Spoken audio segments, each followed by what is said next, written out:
Hi everyone, it's Dr. J again, and I'm going to show you how to handle a person that is choking in a restaurant or at the dinner table or something that's going on where he is now having a piece of food stuck in his trachea and he cannot breathe and he's going to eventually faint. So this person is sitting down on the chair and he's eating and all of a sudden he starts to cough. And all of a sudden he stops to cough and he does that sign of not being able to breathe, and he's now going to turn blue and he's going to start to feel terrible and he's dizzy, and you got to do something. So the first thing you're going to do is get him on the ground, because if you want to try to do the Heimlich on a 200-pound person that's 6'1", and you are a petite person that's going to try to do the Heimlich on this person, it's not going to happen. You got to get him on the floor. Get him to his knees and then get him on the floor. He's now on the floor. Okay? Now, what you're going to do is this. You have, by the American heart, you have to start CPR. But listen to me. If he has asphyxia and he has something caught in his throat and you saw what happened, you're going to have to do abdominal thrusts. Now, you see where his xiphoid process is, his bone right here?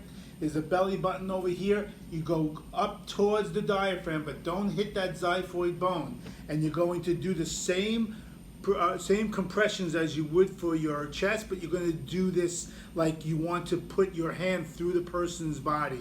So you give him 5 abdominal thrusts. 1, looking at him. 2, look at him.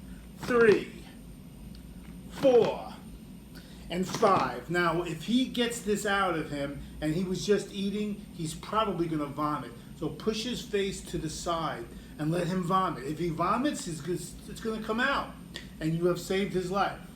If he doesn't come out, you have now to do CPR. And it's the same as if you would do CPR on any person. 30, 3, 4, 5, 6, 7, 8, 9, 10, 11, 12, 13, 14, 15, 16, 17, 19, 20, 21, 22, 24, 25, 26, 27, 28, 29, 30. Now, you're going to give him breaths? No, he's still stuck. So you got to do 3 abdominal thrusts. 1, 2, 3. And do these thrusts like you mean it, because you have to simulate the cough. That's what you have to simulate here. Don't do, nothing's going to happen. Do them one at a time. When you first do the 5, it's because you know this person has a heart rate and he's going to be fine. So the 10-second rule in the American heart doesn't necessarily pertain to that situation. But when you start doing your 30 and 3 afterwards, you have to do it within 10 seconds, because remember, the brain and the heart are the only 2 organs we're concerned about. So just do the brain and the heart. So now you're doing 30 and 3. Until this person gets that out of his mouth, you can't do breaths. But compressions are the most important thing, because obviously you're delivering oxygen to the brain with the red blood cells that you're sending to the brain from every time you compress that heart. So choking is also done with the Heimlich, and you can do the Heimlich. If you have that person really thin, and it's a child, and you can really look and see what you're doing, you can do it. You can do it. But if this person is 250 pounds, and he's out to here, you can't do it. You got to get him on the floor. For babies, you remember, the babies are the thrusts. Let me show you the infants.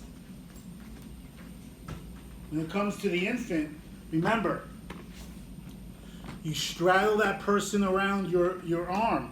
You give him the 5, 1, 2, 3, 4, 5, and you do the peace sign around his mouth so that you can give him support on his head and give him his shots. 2, 3, 4, 5, and put the peace sign in the back of his head. Flip him over to the other side and give him 1, 2, 3, 4, 5 compressions between the nipples, the same as you would do for the adults.